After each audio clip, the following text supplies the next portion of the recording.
아멘, 할렐루야. 11월 첫째 주일이 되었습니다. 저는 지난주 40대 중반에 김주혁 배우가 교통사고로 사망한 소식이 상당히 충격적으로 다가오더라고요. 우리가 태어난 것은 순서가 있어도 떠나는 것은 순서가 없다는 것을 다시 한번 알게 되었습니다. 사실 죽음은 우리들에게 멀리 있는 것이 아닙니다.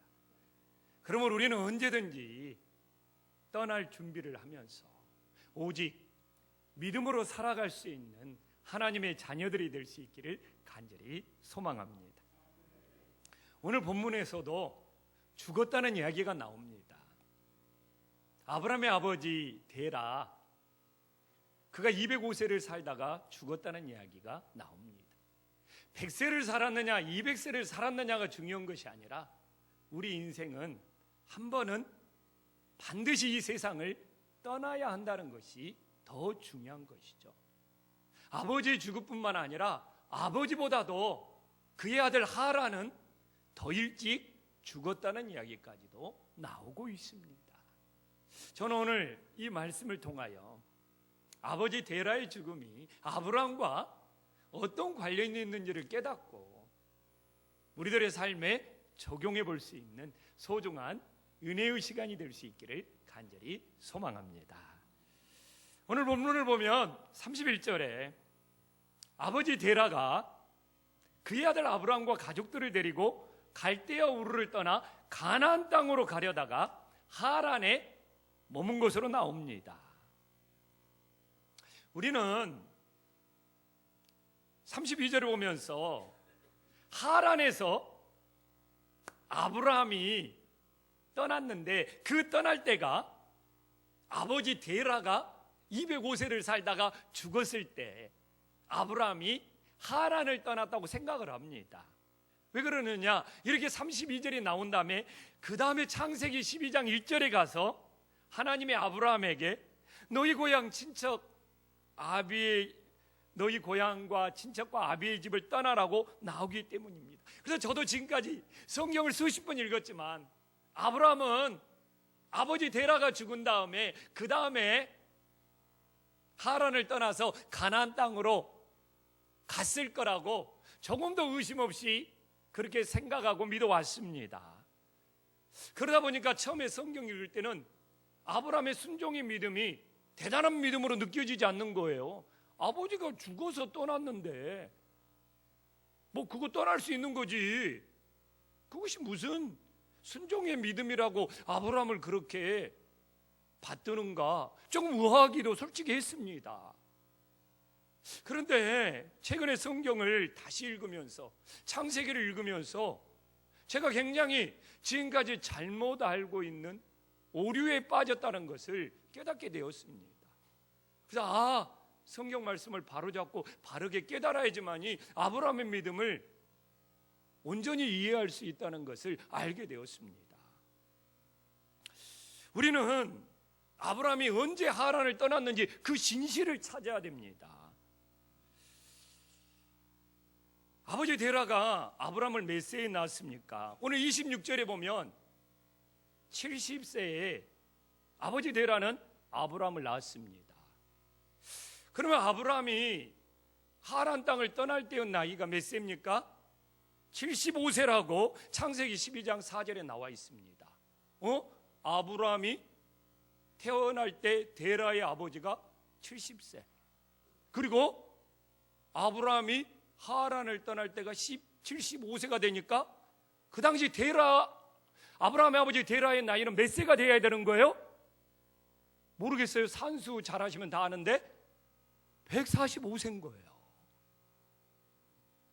근데 우리는 그냥 데라가 총체적으로 205세를 살다가 죽었다고 나오는 그 말씀 하나에 푹 빠져서 데라가 죽은 다음에 아브라함이 떠난 줄 알아요. 그러나 실제는 데라가 아브라함을 70세에 낳고 아브라함이 75세에 하란을 떠났다면 정확히 데라의 나이는 145세인 거예요. 그건 무슨 이야기냐? 아브라함이 하란을 떠날 때 아버지 데라가 죽어 있다는 거예요? 살아 있다는 거예요? 살아 있다는 겁니다. 아브라함이 아버지를 떠난 이후에도 아버지는 몇 년을 더 살았다는 겁니까? 60년을 더 살았다는 겁니다. 그럼 우리는 성경을 아무런 고민 없이 데라 250세에 죽었네? 그러다가 아브라함이 본토 친척 아비의 집을 떠났네? 그렇게만 생각하고 있는 거예요. 그런데 하늘과 땅 차이입니다. 제가 말했잖아요. 아버지가 죽은 다음에 떠난 순종은 죽어있는 순종으로 그렇게 순종의 가치가 없습니다. 진짜 순종은 아버지가 살았을 때 떠나야지만이 진짜 순종이 되는 거예요. 아멘. 그래야지만 창세기 12장 2절에 나오는 아버지의 집을 떠난다는 것이 진정한 순종이 되는 것이죠. 아버지가 죽었다면 아버지의 집을 떠나는 것은 당시 아무런 의미가 없는 거예요. 정말 자연적으로 분리가 돼야 되는 거예요. 그래서 145세에 아들 아브라함이 떠났지만 데라는 60년을 살았어요.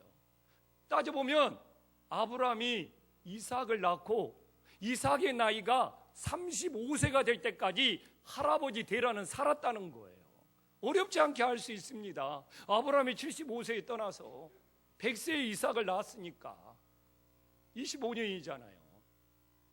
데라가 60년을 더 살았으니까 60에서 25를 빼면 이삭이 35세까지 친할아버지는 하란 땅에서 살아있다는 것을 우리는 알 수가 있는 것입니다. 이것이 바로 뭐냐? 아브라함은 아버지가 죽었을 때 순종하는 것이 아니라 살아있을 때 순종했다는 겁니다. 그래서 이 순종은 죽은 순종이 아니라 살아있는 순종이라는 겁니다. 아버지가 죽었을 때 순종하는 것은 순종의 가치가 별로 의미가 없어요. 그러나 아버지가 살았을 때 순종했기 때문에 아브라함의 순종이 하늘의 별처럼 빛나고 있음을 깨달으시기를 간절히 소망합니다. 저는 소름이 돋았어요. 저도 목사로 안수받은 지가 만 20년이 되어가는데도 아직도 성경을 깊이 묵상하지 못하고 대충대충 보고 있구나. 이 본문을 보면서 많이 해결을 했습니다.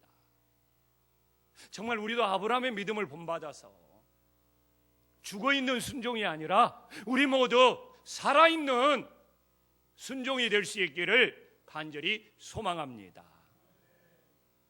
우리는 아브라함이 아버지가 살았을 때 떠나야지만이 진짜 순종이 된다는 것을 묵상했잖아요.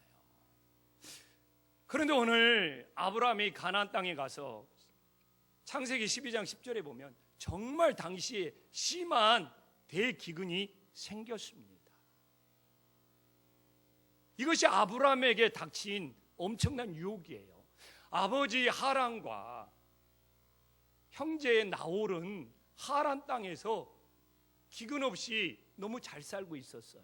이런 경우 저 같아도 야, 내가 지금 아버지가 있는 하란 땅으로 들어가면 이 기근의 문제 다 해결할 수 있어. 엄청난 유혹입니다. 그러나 아브라함은 믿음은 뒤로 돌아가는 것이 아니라는 것을 알고 있었습니다. 그래서 히브리서 11장에도 아브라함은 뒤로 물러가는 것이 아니라 앞으로 나아간다는 것을 우리들에게 보여주고 있습니다. 그래서 그는 아버지가 있는 하란 쪽으로 가는 것이 아니라 아버지가 있는 하란 쪽과 반대편인 애굽 땅에 양식을 구하러 내려간다고 창세기 12장 11절에 나오고 있습니다. 오히려 반대편으로 가고 있어요. 그런데 이게 웬일입니까? 12장 13절에 보면 나그네였잖아요. 나그네는 언제 죽을지 모릅니다. 당시 나그네들이 그랬어요. 그렇기 때문에 아내 사라를 누이라고 속입니다. 당신에는 근친 결혼이 가능했기 때문에 실제 누이가 맞아요. 그래도 아내를 누이라고 속였던 것은 꺼림직합니다. 그런데 하나님은 아브라함의 실수에도 불구하고 그를 맹목적으로 지켜주고 보호해 주는 거예요. 창세기 12장 17절에 보면 하나님이 그냥 그를 그래도 실수했는데 책망도 않고 그냥 지켜주고 보호해 주는 거예요. 저는 성경을 처음 볼 때 납득이 안 갔어요. 어떻게 이렇게 실수해도 어떻게 뭐 책망 한마디 없이 무조건 용서해 주냐? 좀 이해는 안 갔지만 사랑의 하나님이니까 그런가 보다 라고 소화하면서 받아들였죠.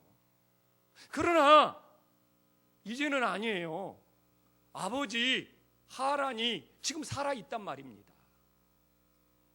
그렇기 때문에 그가 애굽으로 내려가서 애굽에서 실수한 것은 아버지 집으로 돌아가지 않기 위하여, 하나님의 약속을 지키기 위하여 그 하나님의 약속을 붙잡고 순종에 몸부림을 치고 있는 거예요. 하나님은 그 중심을 보시고 그 과정에 착오가 있었을지라도 하나님이 눈동자처럼 보호하고 지켜주심을 믿으시기를 간절히 소망합니다. 우리는 뭘 깨닫습니까? 우리가 하나님의 약속을 붙잡고 순종하려고 했을 때는 어느 곳에 있든지 하나님이 눈동자처럼 보호하고 지켜주심을 믿으시기를 간절히 축원합니다. 중요한 것은 아브라함의 실수가 아니라는 것이죠.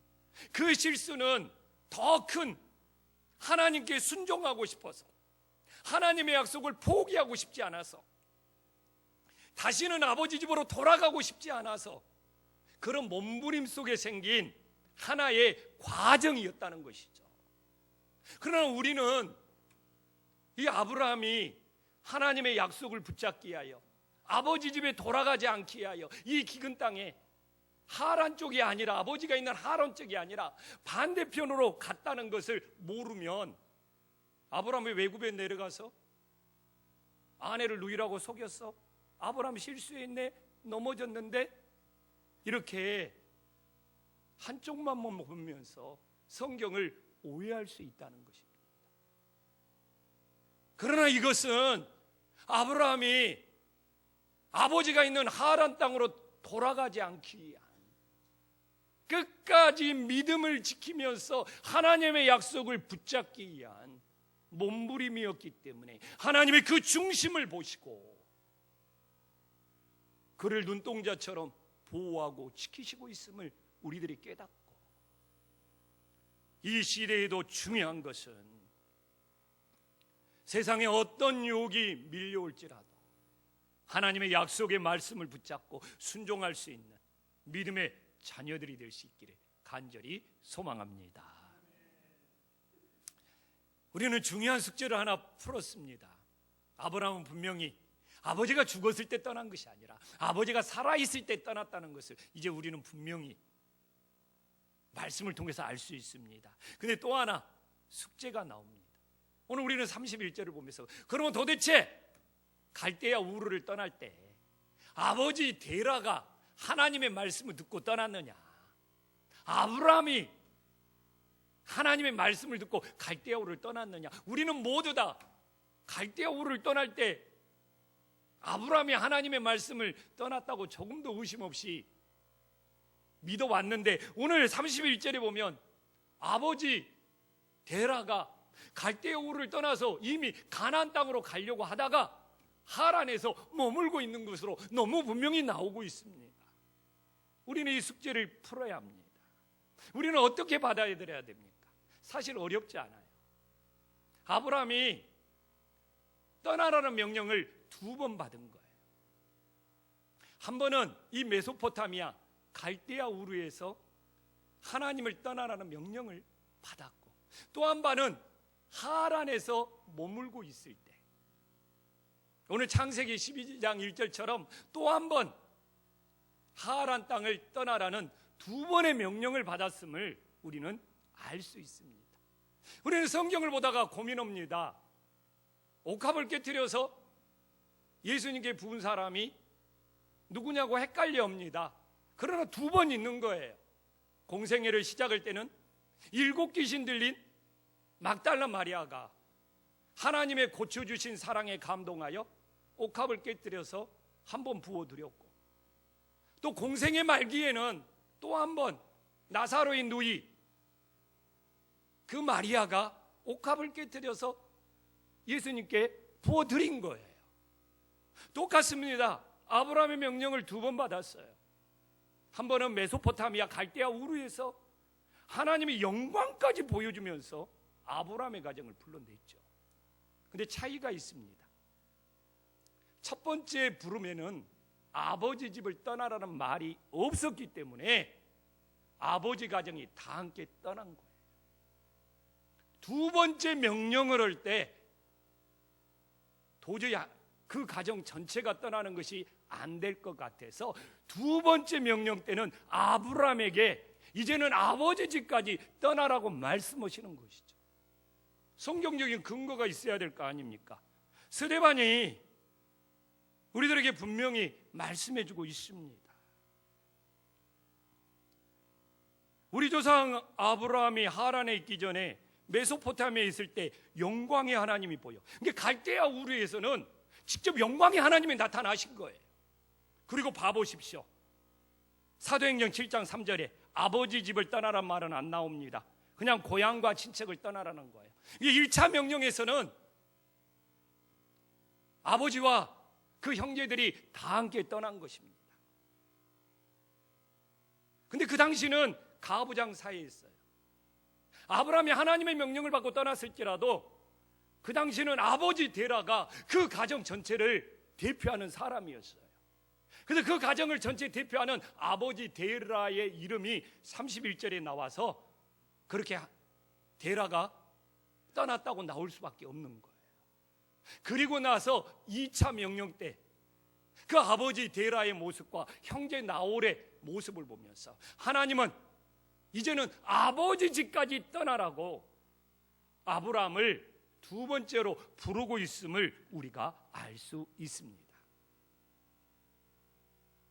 근데 이 아브라함 가정 전체가 아버지 데라가 갈대아 우르를 떠나는 것은 쉽지 않았을 겁니다. 당시 세계 문명은 양대 축으로 나눠져 있습니다. 애굽에서 태양신을 섬기는 애굽의 문명과 이 메소포타미아 갈대아 우르에서 달신을 섬기는 이 메소포타미아 문명 2개의 큰 축으로 나눠져 있습니다. 근데 당시의 세력은 이 메소포타미아 문명 달신을 섬기는 갈대아 우르가 더 번창하고 있었고 애굽의 태양신의 문명은 아직 크게 떠오르지 않았습니다. 초창기였어요. 갈대아 우르의 달신을 섬기는 이 문명이 최고의 전성기, 최고의 부유한 나라였고 유학을 하려면 갈대아 우르의 천문학이나 수사학을 배우기 위해서 갈대아 우르로 떠나는 시기였습니다. 그런데 이 잘 사는 동네에서 데라가 괜찮게 살았어요. 당시에는 좋은 직업을 가지고 있었어요. 뭐냐? 달신을 상징하는 나무 우상들을 만들어서 팔았기 때문에 그렇습니다. 그래서 여호수아 24장 2절에 보면 여호수아도 아버지 데라가 메소포타미아 이 갈대아 우르에서 다른 신들을 섬겼다는 거예요. 언어에 보면 달신을 상징하는 나무 우상을 만들어서 팔았던 것이 아버지 데라의 직업이었어요. 먹고 살만했습니다. 오늘 26절에 새 아들을 낳을 때까지는 괜찮았어요. 왜? 이 달신은 자녀를 많이 낳게 만들어준 신, 다산의 신이라는 겁니다. 이 달신은 풍요의 신이라는 겁니다. 그렇기 때문에 아들 3명 낳을 때까지는 그래도 저 집 아기를 낳네, 아들 3명 낳았, 그래가지고 좀 나무 우상들이 팔렸어요. 근데 이게 웬일입니까? 사업이 점점 기울기 시작했습니다. 왜? 첫 번째 이유는 뭐냐? 28절에 보면 제일 사랑했던 막내 아들 하란이 죽어버립니다. 아버지보다 더 일찍 죽어버립니다. 이건 그 가정의 충격인 거예요. 특히 달신의 나무 우상을 만들어서 파놓으면 자녀들이 막 아이를 낳고 번성해야 되는데 막내 아들이 죽어버리는 거예요. 여기서 매달 매상의 절반이 뚝 떨어져 버립니다. 에이, 뭐 저 집 달신 나무의 우상은 그거 갖다가 우리 집에 걸어놓으면 얘도 잘 낳고 번성해야 되는데 에이, 저 데라 집 그 아브라함 아버지 것은 효력이 없어. 그 집 아들이 죽어버렸지 않냐? 진짜 이런 소문이 파닥이 났습니다. 근데 또 두 번째 타격을 만납니다. 왜? 다윗은 자녀들을 쑥쑥 막 10명, 12명 잘 낳아야 돼요. 근데 오늘 30절에 보니까 이 그 집의 장남, 데라의 장남 아브라함이 아기를 못 낳고 있는 거예요. 30절에 보면 매상이 이제 완전히 바닥을 쳐버리는 겁니다. 에이, 저 집 나무 우상 가져다 놓으면 아기를 쑥쑥 잘 난다고 그러는데 저 집 장손, 저 집 큰아들 지금까지 애도 못 낳고 저 집 거 사면 안 돼. 완전히 그가 집, 이 데라 집 나무 우상 파는 장사가 망해. 그래서 데라 가정에 이 나무 우상을 팔아서 장사하는 것이 완전히 쫄딱 망해버리게 됩니다. 살 길이 없는 거예요. 그럴 때 하나님이 아브라함을 통해서 갈대아 우르를 떠나라는 메시지가 영광을 보여주면서 임했기 때문에 아브라함이 떠날 때 울며 겨자 먹기식으로 그 아버지 데라와 그 형제들이 따라서 갈대아 우르를 떠났음을 우리는 오늘 본문의 말씀을 통하여 충분히 깨달을 수가 있습니다. 하나님은 우리들에게 주는 메시지는 뭡니까? 우리들의 고난을 받을 때, 우리들의 환난을 받을 때 왜 나에게 이런 고난을 주냐, 환난을 주냐 불평하는 것이 아니라 아브라함의 가정처럼 내가 세상에서 떠나야 할 것이 무엇인지를 찾고 하나님 앞에 순종할 수 있는 은혜의 역사가 일어나기를 간절히 소망합니다. 그럴 때 우리는 고난의 터널을 빠져나올 수가 있는 거예요. 아멘. 이쪽 종로가 아멘을 잘하고 저쪽 동네가 아멘을 잘하라는가 봐요. 그건 뭔 이야기예요? 이쪽 동네는 좀 고난에서 빨리 빠져나올 것 같고 저쪽 동네도 고난에서 빠져나올 줄 믿습니다. 칭찬은 둘 다 해야죠.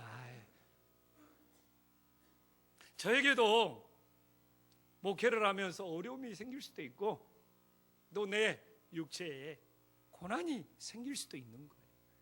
그러면 왜 나에게 이런 일이 닥쳤느냐가 아니라 하나님 앞에 내가 이 고난의 터널을 지나기 위해서 세상에서 내가 떠나야 될 것이 뭔지, 내가 세상에서 버려야 될 것이 뭔지를 기도하면서 하나님 앞에서 찾아야 된다는 것입니다.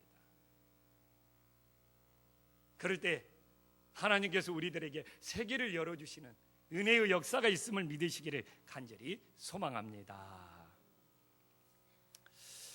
이제 오늘 본문에 들어가 보면 당시에 세 가지의 지대, 세 가지의 땅이 있었다는 걸 알 수가 있습니다. 가장 부유하고 잘 살면서 세상에 우상을 섬겼던 이 갈대아 우르는 우상의 지대인 겁니다. 또한 하란은 목적지까지 가려다가 중간에 멈춰버리는 중간 지대였다는 겁니다. 그리고 이 가나안 땅은 하나님의 말씀에 순종하는 믿음의 지대였다는 겁니다. 저는 우리 성도님들에게 묻고 싶습니다. 지금 우리 성도님들은 어느 지대에 머물고 있습니까? 우상의 지대? 중간 지대? 아니면 믿음의 지대에 머물고 있습니까? 우리 성도님들은 모두 믿음의 지대에 머물고 있음을 믿으시기를 간절히 소망합니다. 그럼 과연 그런지 오늘 말씀을 묵상해 보도록 하겠습니다. 우리는 첫째로 무조건 세상을 따르고 세상을 섬기는 우상의 지대를 떠나야 합니다. 그래서 믿음은 떠남으로 시작되는 거예요. 여기서 떠난다는 것은 당시 장소의 이동, 공간의 이동을 말하는 것이 아니에요. 우리는 세상을 떠나 하나님과 새로운 삶을 시작한다는 겁니다. 떠남은 새로움의 시작이에요. 그래서 우리들이 세상을 섬기는 우상지대를 떠나서 하나님과 새로운 삶을 시작할 수 있는 믿음의 자녀들이 되기를 간절히 소망합니다. 우리는 둘째로 절대로 중간지대에 머물러서는 안 되는 겁니다. 아버지 데라와 형제 나홀은 우상지대인 갈대아 우르를 떠났지만 중간지대 하란에서 적당히 세상 것을 즐기면서 머물렀어요. 갈대아 우르에서는 우상을 만들어서 파는 장사가 망했어요. 근데 하란으로 옮겨와서는 어느 정도 장사가 되는 거예요. 먹고 살만한 거예요. 세상 거 적당히 즐기면서 누릴 수 있는 거예요. 그래서 중간에 멈춰버립니다. 가나안 땅으로 들어가는 하나님의 약속을 잃어버린 거예요. 그렇다고 아브라함의 형제 나홀이 믿음이 없었느냐? 나홀도 하나님 믿었어요. 그러나 본인이 직접 하나님을 체험하고 만나서 믿는 하나님이 아니라 형 아브라함을 통해서 한 다리 건너서 믿는 믿음이었어요. 그래서 분명히 나홀의 하나님이 있습니다. 형제 나홀의 하나님이. 창세기 31장 53절에 보면 아브라함의 하나님, 나홀의 하나님, 그들의 조상의 하나님은 우리 사이에 판단하옵소서. 아브라함의 당시에 하나님이 있었고 나홀의 하나님이 있었습니다. 아브라함의 하나님은 하나님께 오직 순종하는 믿음이었습니다. 그러나 나홀의 하나님은 자기가 하고 싶은 대로 하면서 적당히 대충 하나님 믿는 거예요. 여러분들은 나홀의 하나님입니까? 아브라함의 하나님입니까? 옆에 사람한테 한번 물어볼까요? 물어보지 말고 옆에 사람한테 미리 답변해 주세요. 저는 분명히 아브라함의 하나님입니다. 옆에 사람한테 한번 인사 한번 하시기 바랍니다. 저는 확실히 아브라함의 하나님이에요. 인사 안 하는 사람은 나홀의 하나님일지 몰라요. 근데 지금 이 땅의 교회는 아브라함의 하나님이 아니라 나홀의 하나님으로 오염되고 있습니다. 세상 거 즐기고 세상에서 하고 싶은 대로 하면서 적당히 교회 다니면서 대충 하나님 믿는 중간지대의 나홀의 하나님이 유행처럼 번져가고 있어요. 이것이 이 시대의 유혹입니다. 교회마다 중간지대가 되고 있어요. 천국의 소망을 잃어버리고 있습니다. 우리의 최종 목적지를 몰라요. 아브라함의 하나님은 나에게 맞추는 것이 아니라 하나님께 맞추면서 하나님께 순종하는 거예요. 나홀의 하나님은 자기 하고 싶은 대로 해.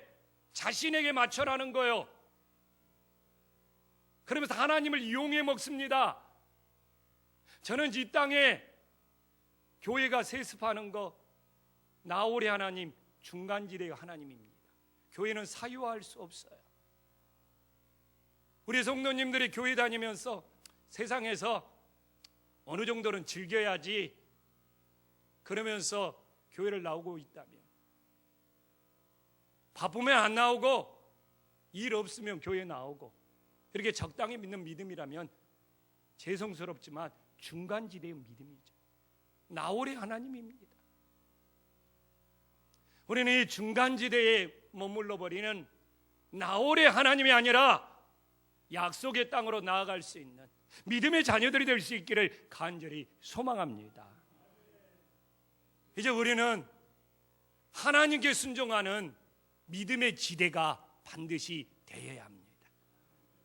아브라함이 하나님께 순종하여 가나안 땅에 들어갔습니다. 창세기 12장 6절에 보면 하나님은 그에게 가나안 땅에 들어갔다고 땅 부자로 만들어주지 않았어요. 왜? 가나안 원주민들이 이미 거주하고 자리를 다 차지하고 있었기 때문에 아브라함은 땅 한 평 받지 않고 이리저리 옮겨다니면서 나그네로 삶을 살았습니다. 그러나 12장 7절에 보면 약속은 받았어요. 너희 자손들은 이 땅을 차지한다는 거예요. 자, 이제 아브라함을 하나님이 가나안 땅으로 부르신 목적이 뭡니까? 부자로 살게 해주려고요? 성공시키려고? 아니에요.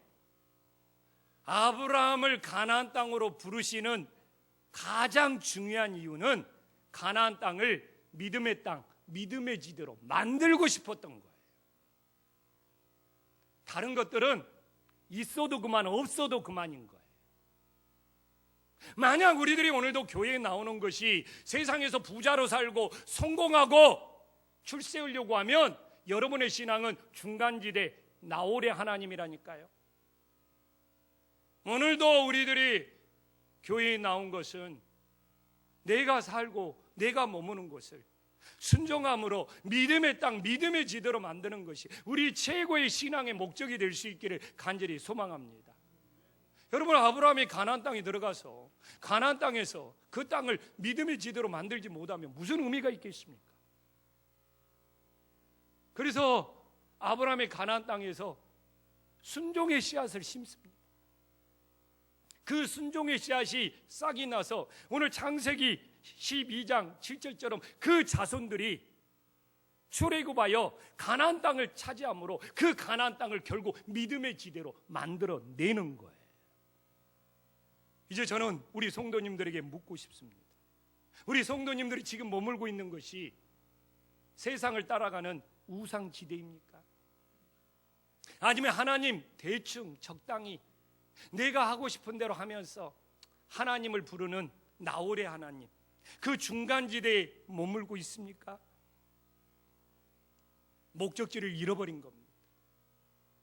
우리들이 진짜 하나님의 자녀라면 순종함으로 먼저는 우리 가정을 믿음의 지대로 만들어갈 수 있기를 간절히 소망합니다. 또한 하나님께서 조영식을 한신교회로 부르신 이유는 무엇입니까? 이 한신교회를 중간지대로 만들어라고 저를 부르겠습니까? 조영식 목사가 유명해져라, 출세해라, 세상의 이름을 알려라고 저를 불렀겠습니까? 이게 목사도 목적이 분명해야 돼요. 무슨 내가 책 내서 유명해지고 무슨 내가 TV에 막 출연해가지고 뭐 좀 이게 인기가 올라가고 이러려고 저를 이 교회에 불렀겠습니까? 아니에요. 이 교회를 믿음의 지대로 만들어나는 거예요. 아브라함이 당했던 시험과 고난이 17가지랍니다. 아버지가 60년 동안 살아있었어요. 그러나 그는 그 시험과 유혹에 17가지의 유혹과 시험에도 불구하고 아버지가 살아있음에도 불구하고 끝까지 가나안 땅을 믿음의 지대로 만들기 위해서 순종의 씨앗을 심었던 거예요. 저도 앞으로 우리 김포 안신교회를 믿음의 지대로 만들기 위해서 어떤 고난, 어떤 시험, 어떤 유혹이 있을 줄 몰라요. 그렇지만 끝까지 견디면서 믿음의 지대를 만들려고 하나님이 저를 여기에 부르신 거예요. 그래서 정말 우리는 오늘 이 말씀을 묵상하면서 세상을 따르는 우상지대가 아니고 적당히 하나님 섬기면서 즐기는 중간지대가 아니고 오직 우리 가정에서, 우리 교회에서, 내가 머무는 세상에서 순종의 씨앗을 심음으로써 믿음의 지대를 만들어갈 수 있는 아브라함과 같은 하나님의 자녀들이 될 수 있기를 간절히 소망합니다. 기도하겠습니다.